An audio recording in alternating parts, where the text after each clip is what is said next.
سيريكم آياته فتعرفونها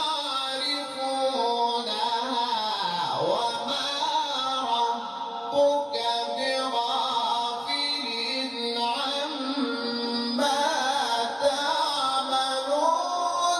بسم الله الرحمن الرحيم.